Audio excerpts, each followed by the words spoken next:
Bienvenue dans cette vidéo, première vidéo de la semaine 3. Donc nous sommes sur la machine des ventes et nous sommes dans la vidéo numéro 1.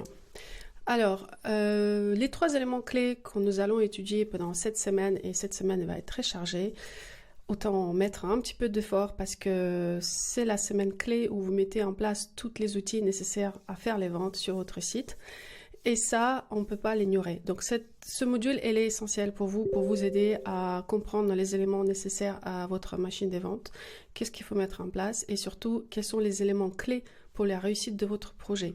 Donc nous allons regarder qu'est-ce que c'est la machine interne, donc votre site, vos systèmes qui sont en place pour vous aider à convertir le trafic. Mon offre, qu'est-ce que je vends et à qui? Et la machine externe, comment je drive le trafic. Donc la machine externe, on va plutôt regarder dans la semaine 4, qui va être aussi riche en termes d'action.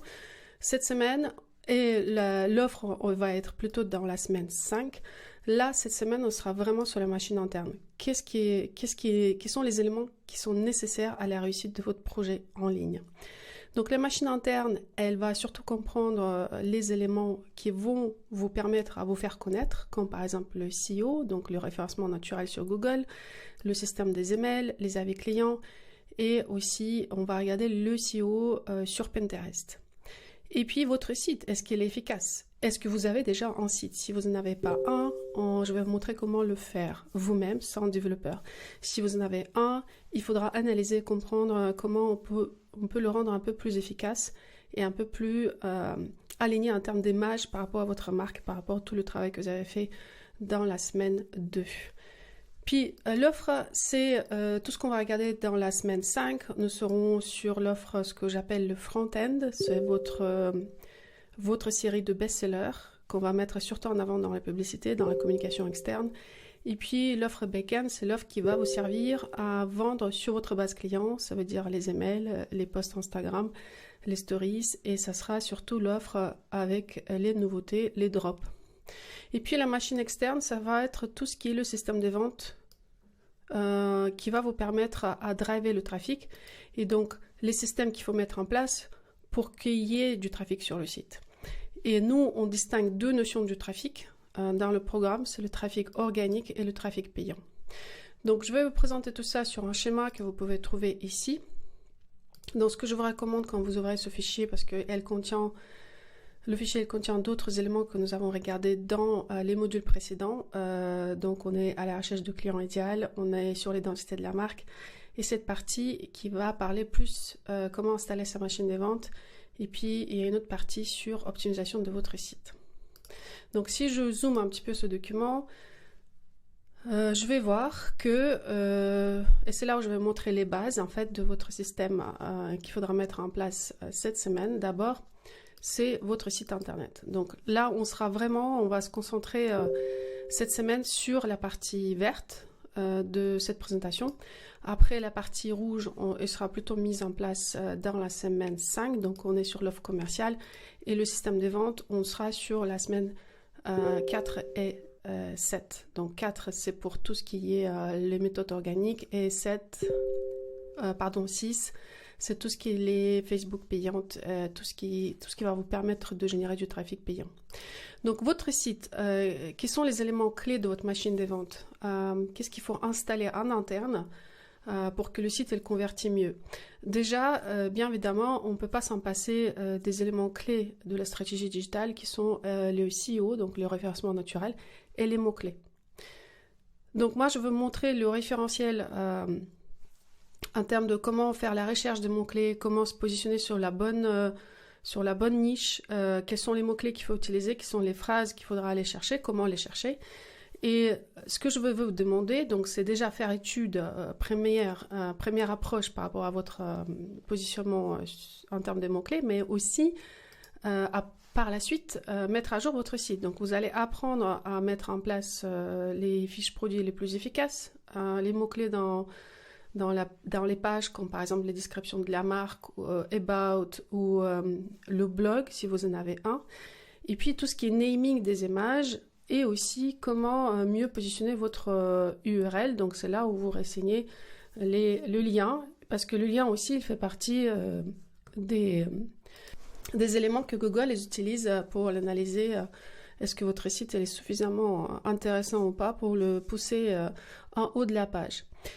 Vous allez aussi utiliser une vraie stratégie, une vraie approche stratégique par rapport à des recherches organiques pour votre site. Donc, comment se positionner par rapport à votre niche, par rapport aux mots-clés, quel type de mots-clés il faut identifier, en quelle quantité, etc. Tout ça, je vais vous montrer dans les modules qui vont suivre après celui-là. Et puis, vous allez aussi mettre en place le système des emails. Pour votre machine de vente, ce qui est essentiel à vendre, ce sera les emails. Les emails, comme j'explique souvent, c'est la partie transactionnelle des emails qui nous plaît dans les emails. Et même si il y a certaines personnes qui vont me dire que les emails, ça ne convertit plus, ça ne marche plus, les gens ils lisent plus rien, et il y a trop de spam, etc. C'est là où toute la différence que vous allez amener dans cette stratégie, ça sera d'apporter de la valeur ajoutée à travers vos emails.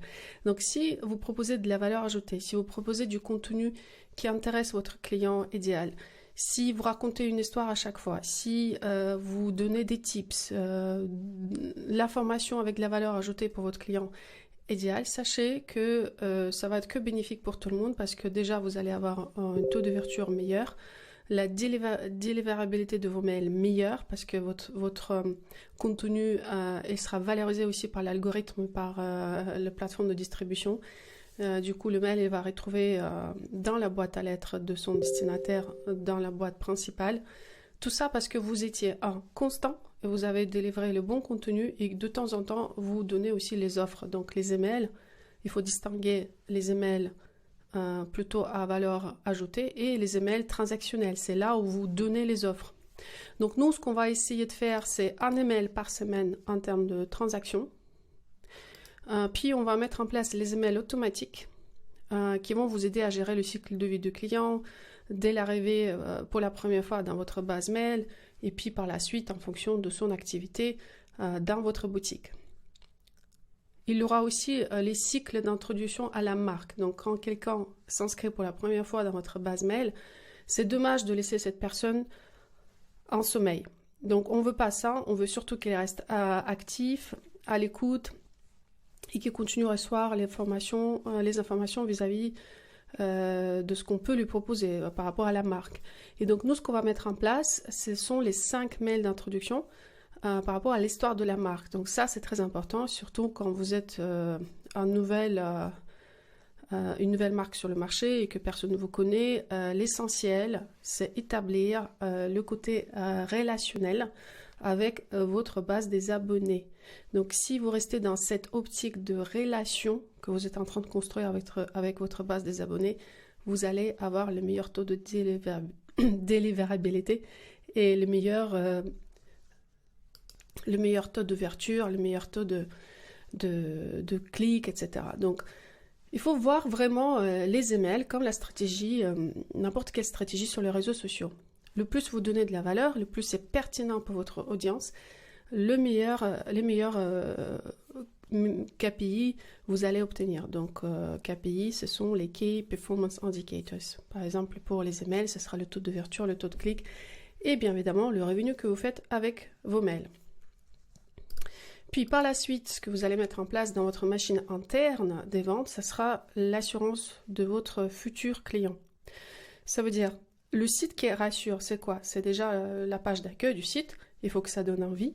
Il faut que ça donne envie en termes d'image de la marque, en termes de les produits que vous mettez en avant et toute la communication, le ton de la marque, le wording, tout ça, ça donne envie ou ça donne pas envie. Donc soit on reste, soit on part. On n'a que 5 secondes pour prendre cette décision. Puis c'est tout ce qui est les conditions de livraison, de retour. Combien ça me coûte? Est-ce qu'il y a un risque que je ne vais pas pouvoir retourner le produit, etc. Donc ça, il faut donner, ce sont des signes de rassurance par rapport à commerce électronique. Donc on veut être sûr qu'on peut être livré, rendre le produit sans frais, avec frais. En tout cas, on connaît les conditions en amont. Les guides de taille, aussi très importants sur vos fiches produits qui vont vous permettre à plus convertir. Parce que c'est là, en fait, la fiche de produit, c'est une des pages stratégiques de votre site. première page, c'est la page d'atterrissage. Souvent, c'est la page d'accueil. Deuxième page, ça sera la page de produit. C'est là où la décision d'achat est prise. Donc, si vous donnez toutes les informations nécessaires pour que le client il puisse prendre la bonne décision, vous allez assurer vos ventes et le taux de conversion satisfaisant. Puis, les systèmes d'avis clients. Un site qui va convertir, c'est un site qui contient les systèmes d'avis de clients. Parfois, on me dit « Oui, mais moi, je suis une marque haut de gamme, je ne peux pas me permettre à mettre les avis clients. » Sachez, les amis, qu'aujourd'hui, malheureusement, sans avis clients, il n'y a rien qui se passe. Dites-vous, demain, vous devez louer un appartement de luxe sur un site Airbnb ou un autre site. Vous ne prendrez jamais un appartement de luxe qui coûte 5 000 € la nuit s'il n'y en a pas un avis client qui vous dit que c'est une super affaire et qu'il faut absolument y aller et c'est un bon placement, etc. C'est pareil pour les marques de luxe aujourd'hui. Si une marque elle est inconnue, vous n'êtes pas Dior, vous n'êtes pas Chanel, et que vous voulez vendre une robe à 2 000, 3 000 €, s'il n'y a pas d'avis client, comment moi je peux prendre une décision alors que je ne connais pas la marque, c'est pour la première fois que je vous découvre, je ne sais rien, si c'est faux, c'est du vrai, etc. Avoir les avis clients, ça rassure en termes de qualité de produit, d'expérience avec le produit et si c'est un bon fit ou pas. Donc non seulement vous me donnez toute la description en termes de produit, la guide détail, de la qualité, le mannequin, combien il mesure, qu'est-ce qu'il porte comme taille, comme ça je puisse au moins un petit peu comprendre le fonctionnement de la marque par rapport à la morphologie. Mais par la suite, ce que je vais regarder, ce sont les avis clients parce que je veux savoir si c'est bien passé pour les autres. Sachez qu'aujourd'hui, ce système des avis clients, il était un peu imposé par les grands acteurs d'Internet comme Amazon par exemple. Sur Amazon, aujourd'hui, vous n'achetez rien sans avoir lu 2 ou 3 commentaires pour comprendre si c'était une bonne expérience ou pas pour d'autres personnes. Et pourtant, vous êtes aussi dans les commerces aujourd'hui. Donc, peu importe le produit, peu importe le positionnement de la marque, peu importe ce que vous vendez, ce qui compte aujourd'hui, c'est rassurer le client et la rassurance. Aujourd'hui, elle passe par les avis des autres. On ne va pas croire à la marque quand c'est dit, même si c'est vous qui expliquez, voilà mon histoire, voilà tout ce que je fais. On va plutôt croire aux personnes qui ont vécu l'expérience avec la marque et qui ont laissé un avis. D'accord? Donc, gardez les avis, peu importe votre positionnement. Ce qui compte, c'est ce qu'ils disent les autres pour prendre la bonne décision d'achat. Donc ça, c'est ce qu'on va regarder la semaine actuelle où vous êtes dans la semaine 3 et dans la semaine par la suite, donc vous allez avoir la semaine 5 et 4. Donc le système des ventes, ça sera la semaine 4, donc c'est là où on va vraiment mettre en place le trafic organique et le trafic payant, ça sera la semaine 6. Donc le trafic organique, c'est quoi? Je vais vous montrer déjà comment mettre en place les emails. Les emails automatiques, c'est quoi les jeux concours, c'est quoi les collabs, comment travailler avec les influenceurs, le rôle de live shopping, donc pas live shipping mais live shopping, les ambassadeurs, le programme de fidélité qui peut vous servir aussi. Ça va pas être couvert dans ce programme, mais aujourd'hui il y a des solutions qui proposent les programmes de fidélité, donc ça vous pouvez mettre en place.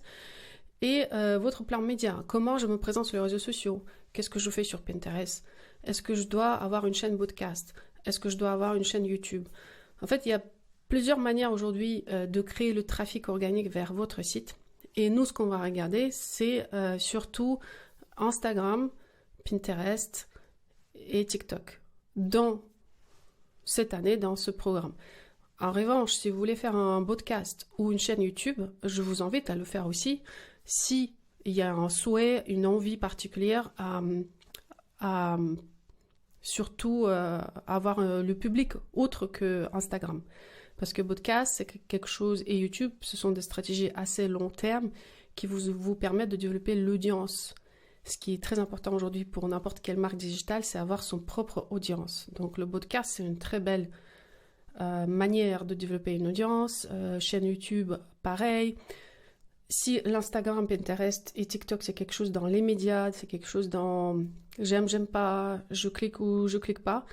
Sur Bootcast, sur la chaîne YouTube, on est sur quelque chose qui est beaucoup plus long en termes de contenu et qui est beaucoup plus riche, parce que du coup là on peut vraiment développer des sujets sophistiqués, complexes, les sujets qui nous passionnent, et attirer l'audience par ce biais sans attendre les ventes ou quoi que ce soit, parce que ça reste quelque chose qui nous permet d'assumer notre identité et de développer notre audience sans demander quoi que ce soit en retour, parce que ce sont des stratégies long terme, ce sont des stratégies qui vont vous prendre plusieurs années de développement, qui vont vous permettre d'installer votre marque. Et puis dans l'offre commerciale, donc dans la semaine 5, nous serons surtout sur le développement de votre base qui va vous permettre d'attirer le trafic froid, qui sont les best-sellers. Est-ce qu'il faut les avoir en stock ou pas? Et quelle est la meilleure offre pour attirer mon client idéal? Et puis l'offre back-end, c'est une manière d'approcher à la vente des nouveautés. Comment j'entreprends cette vente des nouveautés? Comment je le lance? Comment j'assure qu'il y a des ventes? Est-ce que je fais en précommande? Est-ce que je fais un drop? Quelle est la fréquence? Comment fonctionne la précommande? Donc tout ça, on va regarder dans la semaine 5, où vous allez aussi apprendre ce qu'on appelle le système de lancement d'une nouvelle collection en funnel promotionnel, qui va vous permettre à chaque fois quand vous lancez une nouvelle collection d'attirer, de teaser déjà les gens, et puis d'attirer attention vers votre vente, et puis optimiser la vente pendant 2-3 semaines. Donc c'est là où dans la semaine 5, je vais vous montrer exactement comment ça marche, notre promo funnel, qui va vous permettre à promouvoir votre nouvelle collection de manière systémique, parce qu'on peut faire les promos funnel plusieurs fois par an. Voilà le programme pour les semaines à venir, et restez connectés. Je vous retrouve dans la prochaine vidéo. Merci pour votre écoute.